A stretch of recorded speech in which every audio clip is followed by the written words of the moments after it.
Hi everyone, welcome back to the Yellow Door podcast where we gain new perspectives, challenge existing beliefs, and learn life hacks from others to unlock growth at the point of life we're at.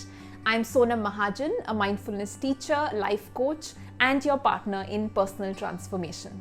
Today I'm joined by Devika Narayan, the founder and creative director at Devika Narayan and Company.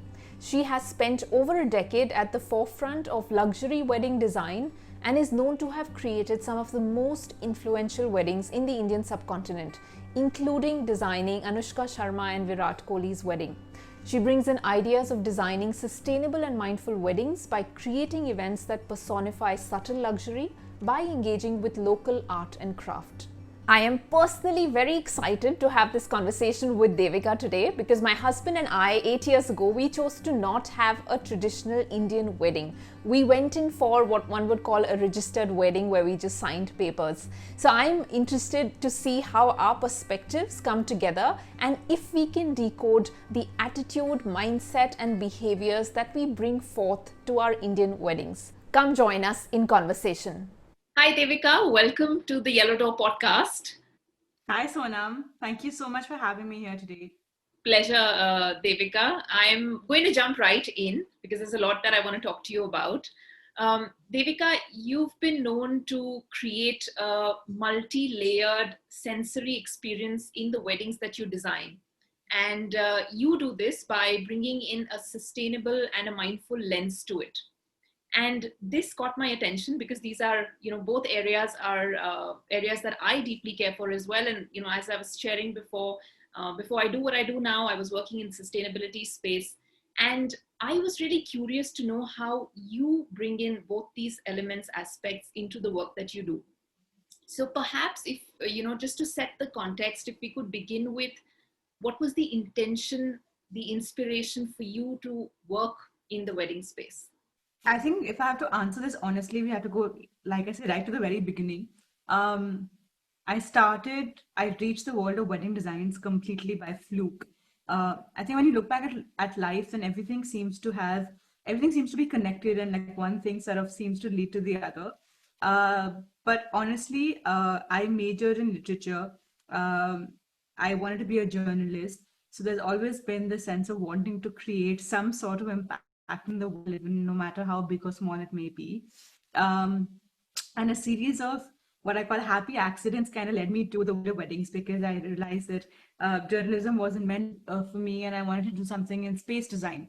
And that's how I wound up doing weddings. And when I started working in the field of weddings, I was actually I worked for somebody else for the first 4.5 years. Um, and weddings back then were extremely different.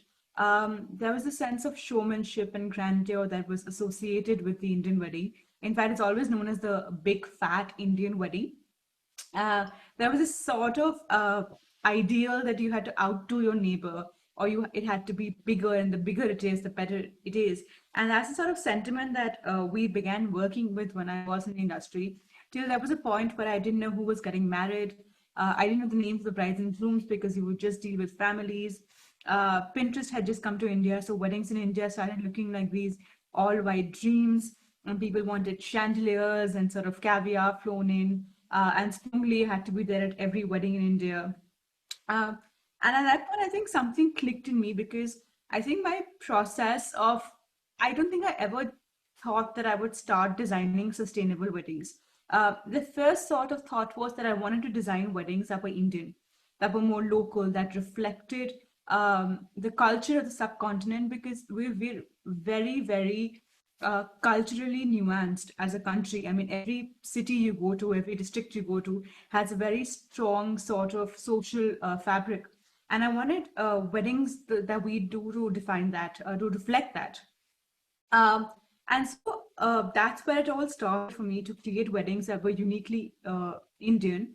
And for me, the idea of sustainability or mindfulness is genuinely has a lot more to do with just being thoughtful, of engaging with local art and craft, of engaging with local practices that generations have sort of practiced.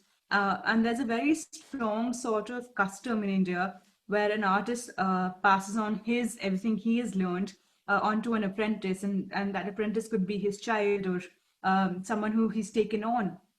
Uh, and so I wanted to work with these arts and crafts and bring them into weddings.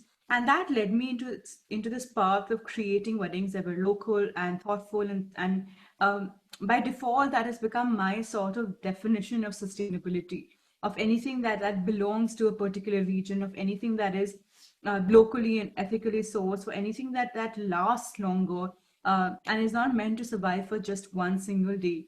And that's how I wound up doing what I do. So it's very far removed. I think the ideas of conventional sustainability or my pursuit of even studying about sustainability only began this year, once the lockdown in India started. But I think a lot of the things that I'm now studying about, we've been practicing for years.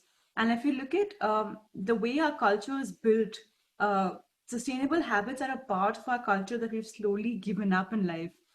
We've always used cloth, we've always used metal and glass over plastic. And I think for me, a lot of sustainable practices have been about going back to the way things were. And in the wedding space, I've honestly gone back to the way our parents got married, and what are the things they used, what are the crafts they used, and bringing those back into uh, giving those a modern understanding and bringing those into a modern landscape. That's fantastic, Devika, that you're taking the initiative to do something in this space. I think it's a massive market, as we know in India, and this weddings is something that is always happening, right? So if you can create an impact in that space, I think that's great. What you described sounds wonderful, but then we also have the reality of our society, right? I think as you described, a lot of it is around showmanship, upmanship, exhibitionism. How do you work with that reality and then bring in the intentions and the motivations you have as an individual and how you would like to express in terms of the work that you do? Have you, found yourself finding or navigating through these challenges? Um, I think with every wedding we do, we have a different sort of challenges, and most of the time we're extremely lucky because the fact is today people hire us to design their weddings not because we're the best in the business, but simply because they believe in the same values and principles as us of working with local art and craft, of being sustainable, of being thoughtful.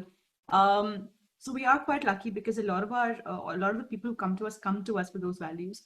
But as is with any other business, there's always the fact is that weddings are extremely emotional.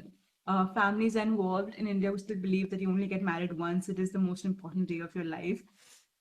So I think sometimes we just have to find some sort of a compromise between what is sensible or what is wanted and what is more practical to do. A lot has changed over the years. A lot of young couples are getting married in India now. A lot of them are paying for their own weddings. A lot of parents are trusting the bride and groom to be taking their own decision. And for your audience abroad, this may sound like completely bizarre because that's how weddings have happened all over the world, right? A boy and a girl get married versus in India where families get married to each other. But with more brides and grooms becoming involved in the process of the wedding, a lot of the values associated with the wedding have changed also.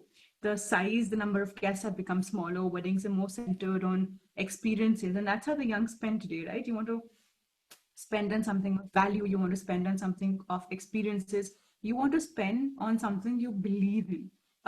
When you go to buy something, you're buying a story, right? You're not just buying a product. And these sort of values have filtered down to weddings.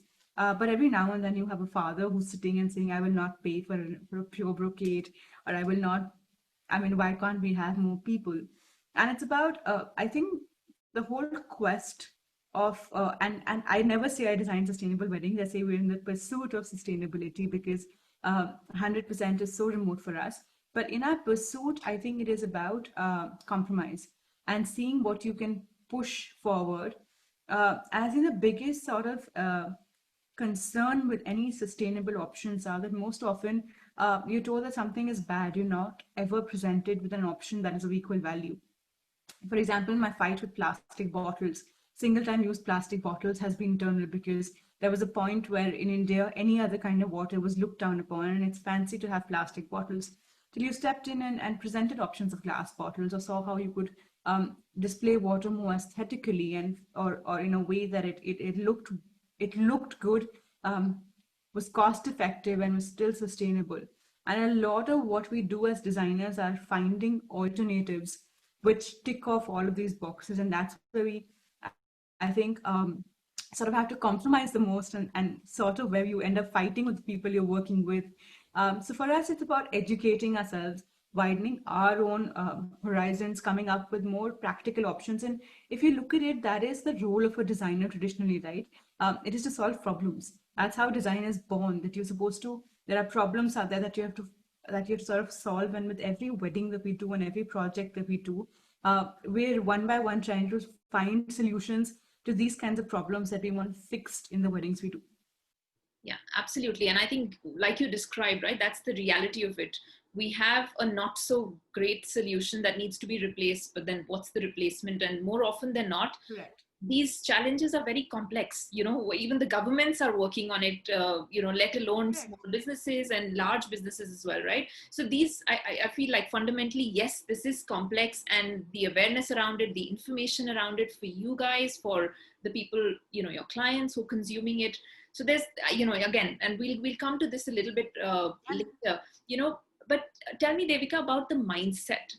You talked about a lot of young people getting involved and having more say in the wedding process now. Do you see that largely as what's occurring for you in your work, or do you still feel that it is largely dominated by the mindset of previous generations? Or what does the mindset really look like? What do people come to you with in terms of intentions? I think it's a changing mindset.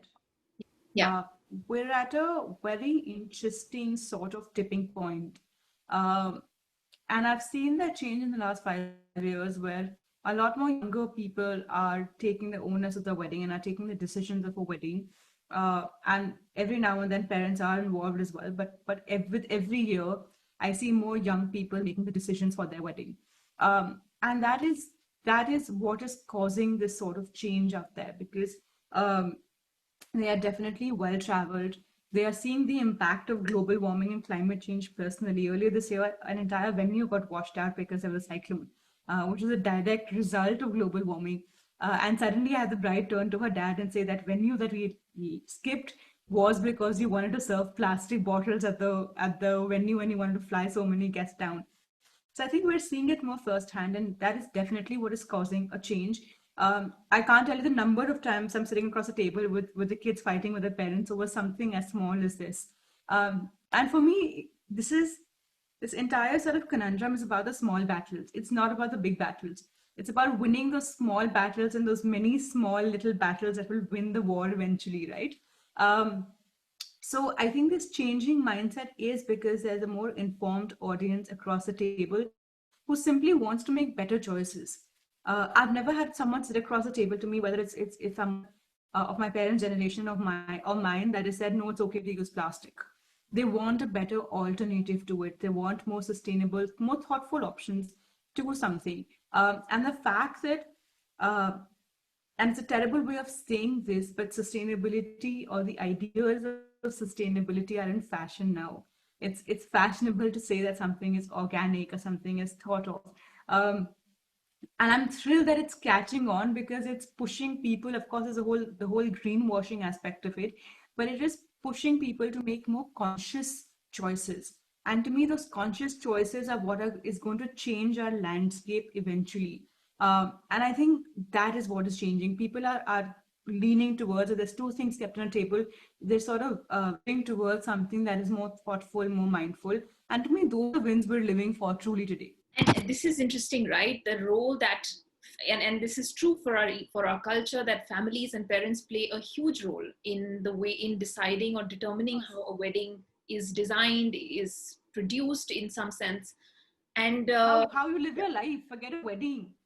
Absolutely. Yeah, completely. And so just, so in my experience, my husband and I chose to have a registered wedding, and, at a fundamental level, as individuals, you decide what you want to do based on your value systems and who you are.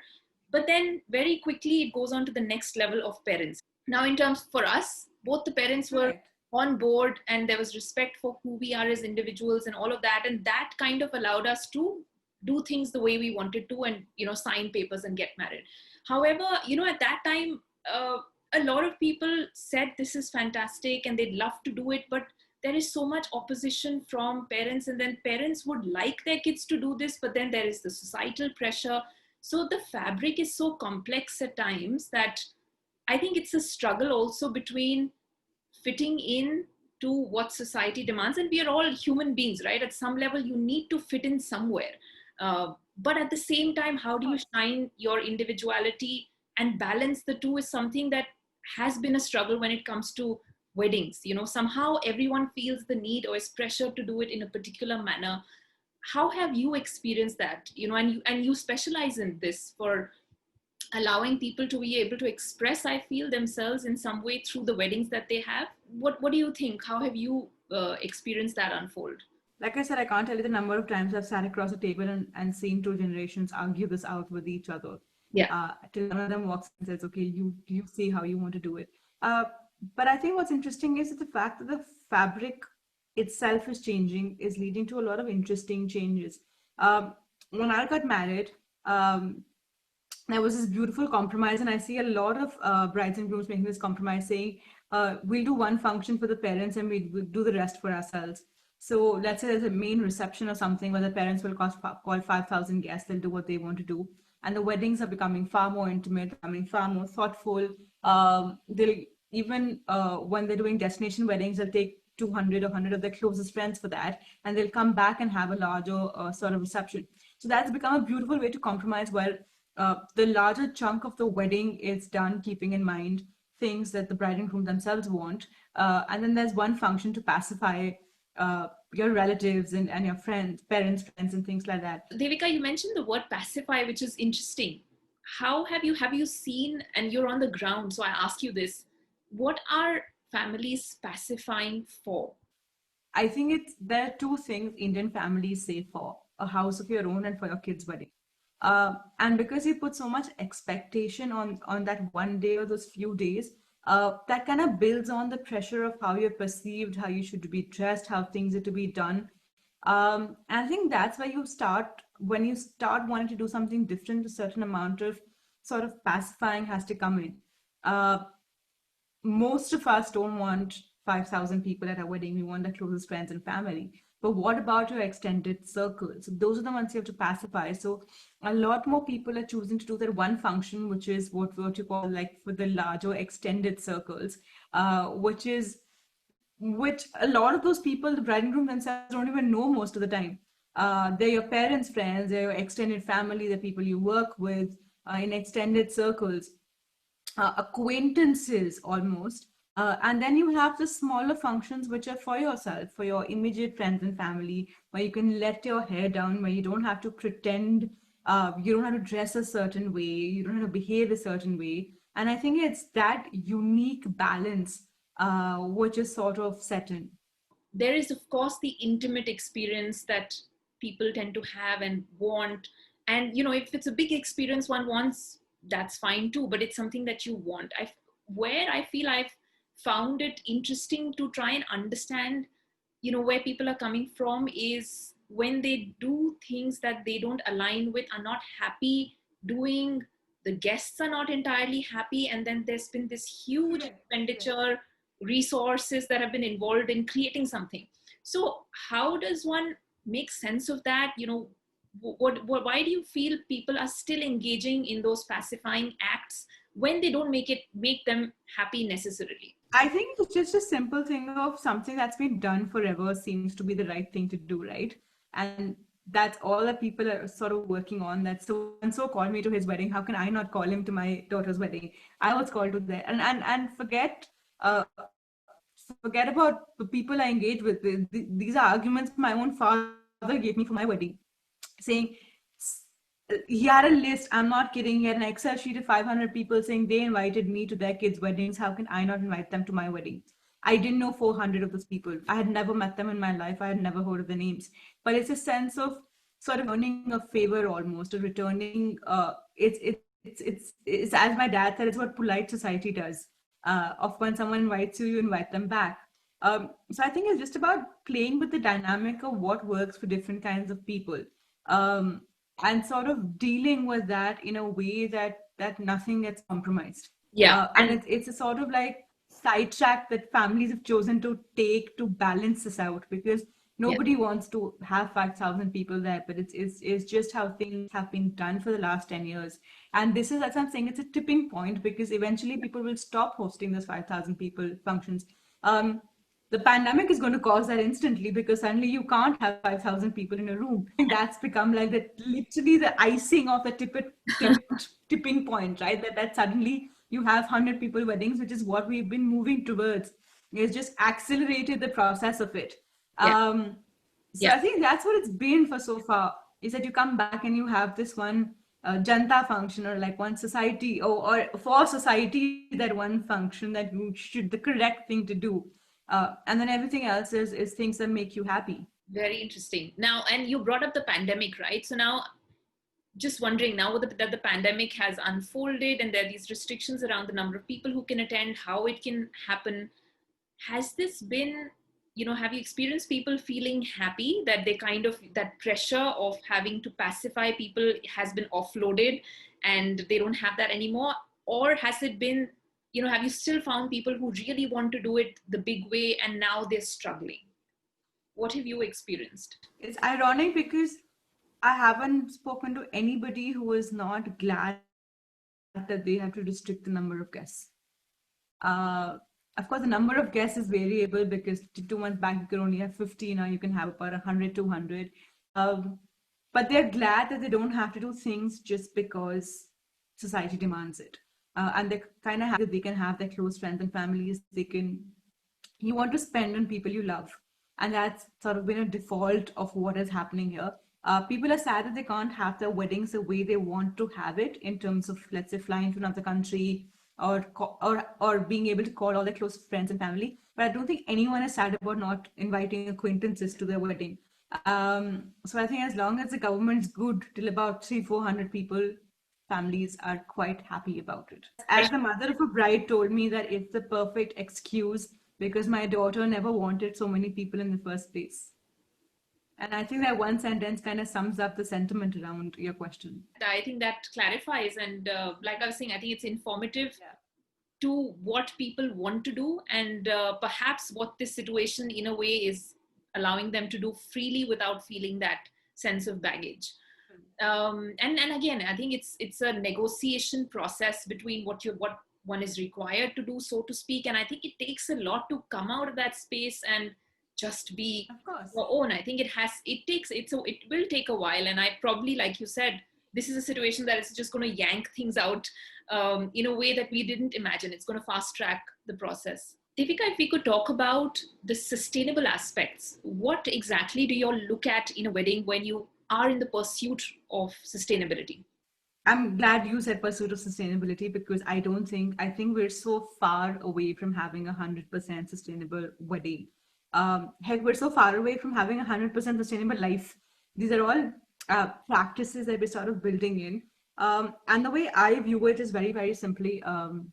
There's a gentleman whose work I love, William McDonough, who wrote Cradle to Cradle, and is a pioneer in talking about sustainability in architecture and ideas. And I love the way he puts it. He's like, as long as you're working with things that are natural and belong to the earth, and as long as they sort of go back in original form without harming other beings, what you're making is beautiful, and what you're making is sustainable and organic. And that is simply what it means to me. To me, if I'm working with natural elements, for me, if I'm not destroying the landscapes we're working in, for me, if I'm working with small businesses, with artists, if I'm creating employment, I think we're winning some battles right there. And just for context, when I say this and why this sounds different is because even till about 5 years ago, when there was a wedding, or especially when there was a destination wedding, which was the rage till Feb this year, entire cities were built, were uprooted, and everything was taken from one place to the other and built. In India, imported flowers were a big deal. Nobody worked with what was locally available simply because it was tough to engage and work with them. And for me, the idea of, like I said, sustainability is simply about mindfulness and thoughtfulness of working with what is locally grown, working with businesses around. We did something super fun. We started doing what we call the 1,000 kilometer weddings, where everything is sourced within 1,000 kilometers of a venue. And just by doing small things like that, we've given more employment. We have reduced the amount of energy that is wasted in shipping things cross country. And by virtue of it, from a design perspective, we've been able to make each one of those weddings extremely unique, because you're working with what is around you, and they have so much contextual sort of nuance to the design of it. Um, and it's these small steps which make what we do more thoughtful and mindful and sustainable. And I think for me, sustainability is not a fad diet. It's not putting like a sustainable wedding is not like greenwashing, not just like using potted plants. For me, it is actively engaging with what is around you. And the minute you start doing that, everything becomes better. The minute you start buying local, the minute you start checking like an ingredient list or seeing where things are coming from. And I have a very simple lens when we do weddings. We're acutely conscious of where things are coming from and where they're going to at the end of it. And just by resolving those two questions and answering two sentiments of where are we sourcing from and what's happening to each one of these things after we're done with it, because we're building temporary spaces. I think that just closing in of that loop has led us to adopt a lot of mindful practices. We're making sure our waste is disposed correctly. We're trying to see how much use you can get out of something that you make, that everything finds a home after when it's treasured and kept. And on the other side of it, who are the people we're working with to create our weddings? What are the materials we're using? Are those materials natural? Can we grow our own things? And I think that is what has led us to this. I mean, if we keep answering a lot of these questions and keep closing this cyclical loop of where things are coming from, where things are going to, we're being able to solve a lot of the design problems that arise out of wanting to do something that is better for our environment. Yeah. And like you said, I think it's take the small wins that are important, because it's the entire life cycle, right? It could go as far back as how you source the engagement ring, for example, right? So there's so many levels involved, and any level that you can kind of intervene at is valuable. Devika, what are the challenges that you face in operationalizing this vision that you have? It's finding the right kind of people, getting them to believe in your vision, making sure that the price tag that vision comes to is something everybody is agreeable to. I have a joke which says that you can work with craftsmen and artisans, but there's no guarantee that what they will deliver is going to be of the same quality. I'll never forget, there's this gentleman we work with who's made the same kind of glasses all his life. And I gave him 200 glasses to make, and all of those glasses looked different. I think that's one of the byproducts of working with craftsmen or working with local materials or making things simply by hand, that nothing is identical. And these are all active risks you sort of work with. Also, it's far more time consuming because there's a lot of research and study simply that goes into it. And it's definitely not the easier way out. It's a much more complex path to achieving a design. And those are all various kinds of helps of just having different things and just being prepared to deal with differences of time and expectation. And of course, sometimes it is simply about money. There's no denying it, and there's no shying away from it. That sometimes you have to find practical options and see what fits in a particular budget. Just for example, if a bottle costs you $10, if you go and buy something that costs $100 and you're not finding a viable solution.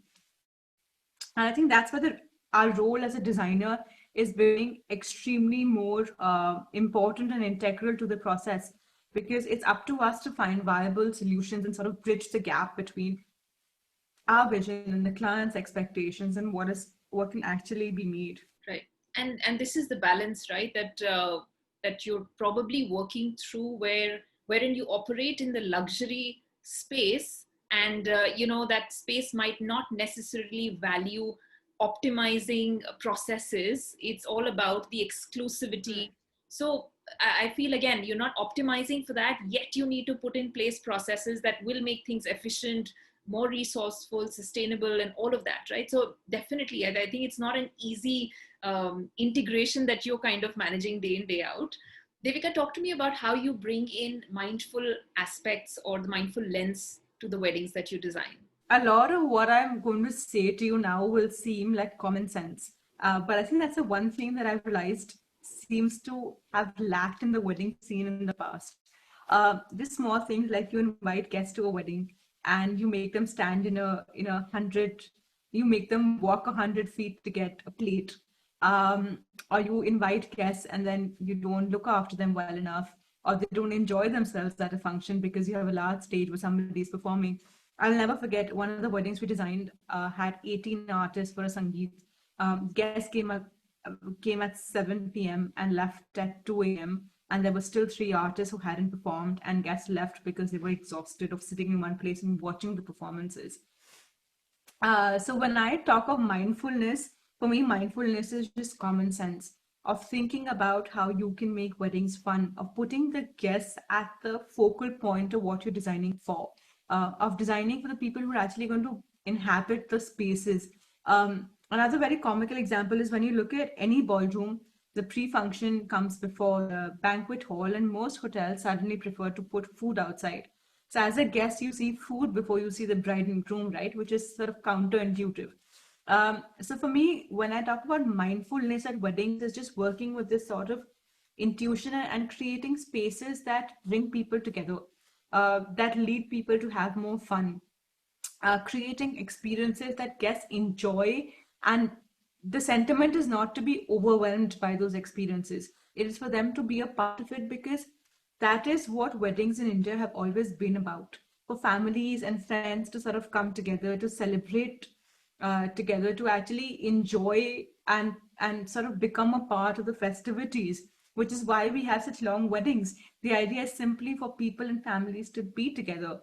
And to me, that is mindfulness in weddings. And any sort of designs that we build or spaces that we build are built with the intention of creating spaces that lead to this. Because, design that brings people together is good design, right? And that's what we're trying to do. Yeah.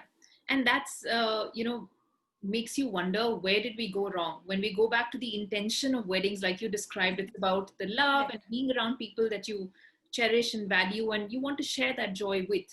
Somewhere along the line, it went into the direction, as you were describing, wherein it's become about, how it's perceived, whether it's the loud music, lack of connection, just long lines, people are standing at discomfort. How did we get there? Do you have a sense through conversations that you've had, and what does it take to shift that into a common sense space, or the space that we were previously in? What's been your experience?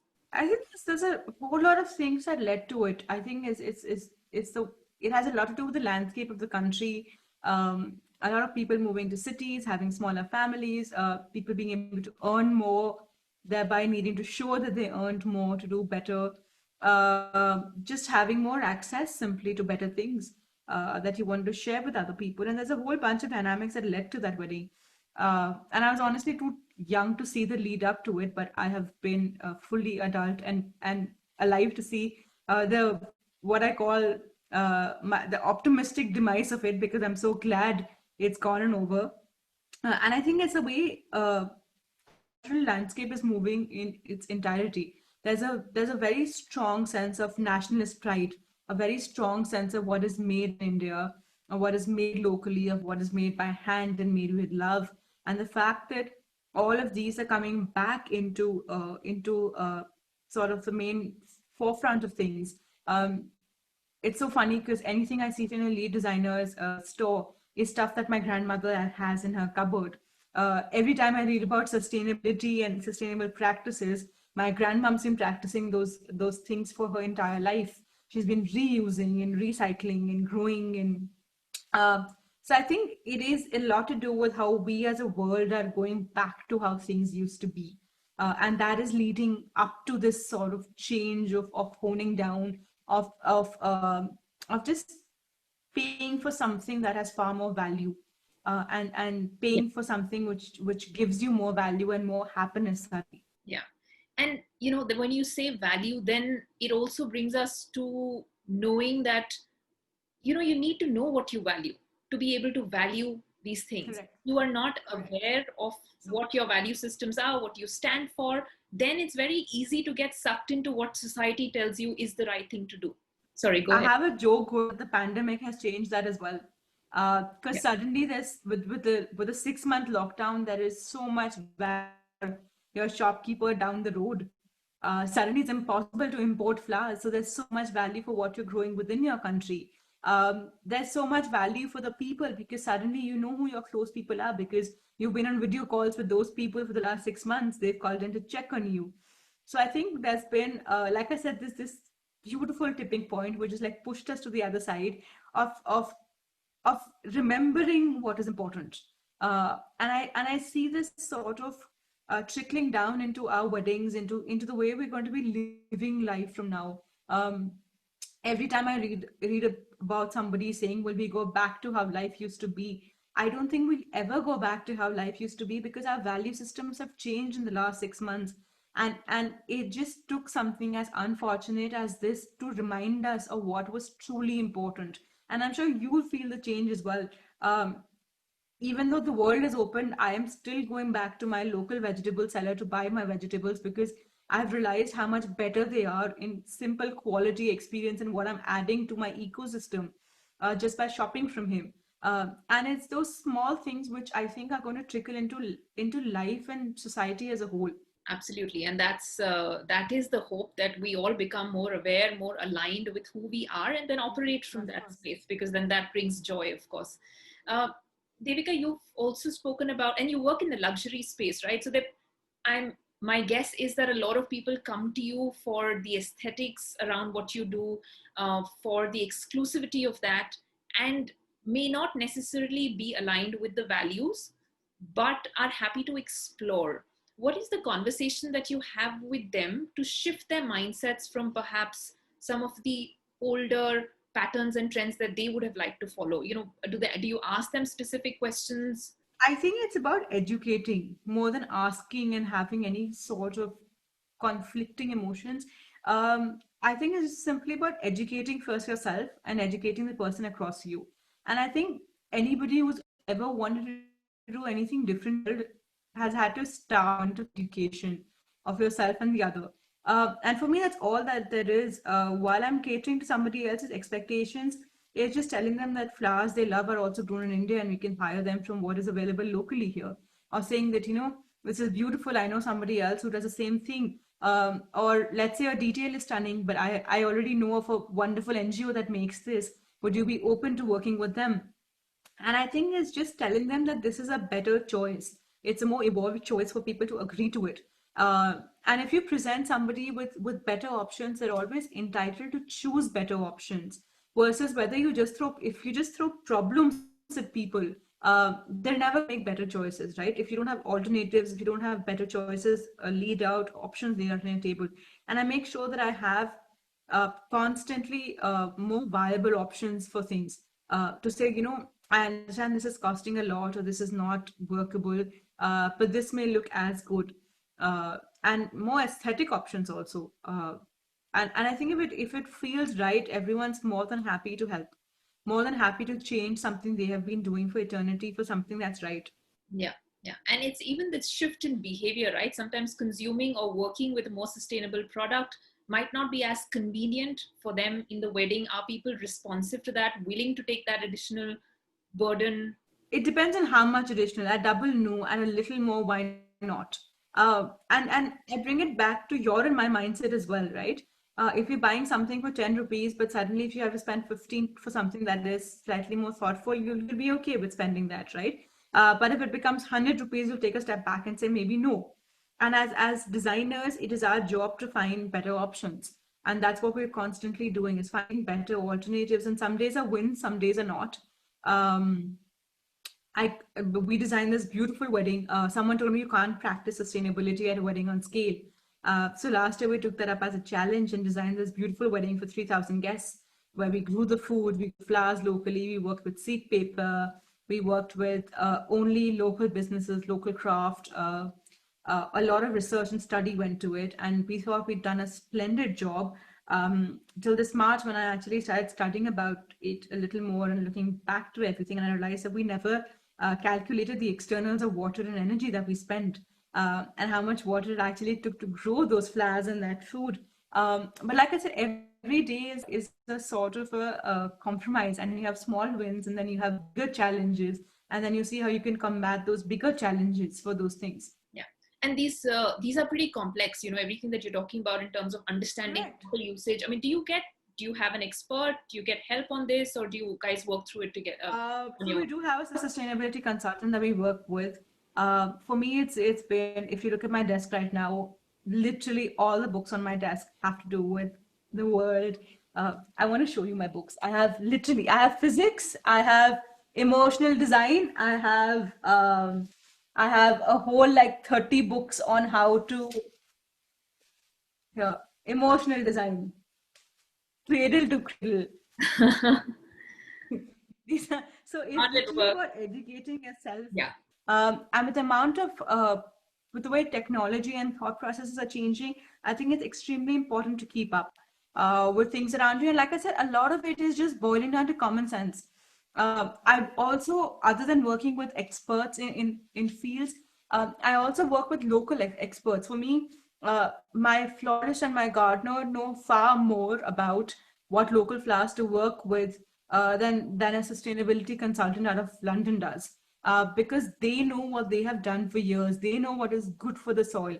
And I think for me, engaging with individual experts, working with craftsmen and artisans has been far more educational than working with anybody else, because their practices, they have been able to sustain those practices for generations. And if they can sustain those practices for generations, they're good practices. So for me, it's just understanding from them what is better has been extremely gratifying. Absolutely. I think they have the most amount of wealth of knowledge, because they've lived there and they know how these things work. And I mean, in terms of a consultant can only give you a framework, but I think, like you said, in terms of the resources in that, I think it is this engaging with local people that I find the most exciting part of what I do. Also, to be able to sit with them and understand what they do and how we can make what they do better. And of course, it takes the time and life out of us, but it is the only way to make things better. It is the only way to change your immediate landscape as well. Yes, indeed. Devika, thank you for this. I think it was really insightful. And if I could ask you, on a personal front, for you, how do you look at a meaningful life? I think I have a very optimistic view of the world, and to me, if you can make any sort of good change in the world, you've led a meaningful life. If you can convert your vision, your expectations, your dreams into actual things, no matter how big or small or what scale they are, I think it's a life well lived. And that's all that I try to do with everything that I do. So while there are all of these fancy things of what we do is sustainable or biophilic or whatever, I think for me it's just about living a life that is honest to what I want my life to be like. And I always go back to when I was a kid and saying, if I can make my 13-year-old self proud of what I do today, I think I've lived a good life. Thank you, Devika. Thank you so much. Thank you so much for having me. Absolute pleasure. I had a great time. Thank you all for watching. Hope that conversation was insightful and got us all thinking about what we value, what makes us happy, and how we negotiate that reality with the world that we live in. If this content is useful for you, please do subscribe to the Yellow Door Talks YouTube channel. Take care, stay well, and I'll see you next week.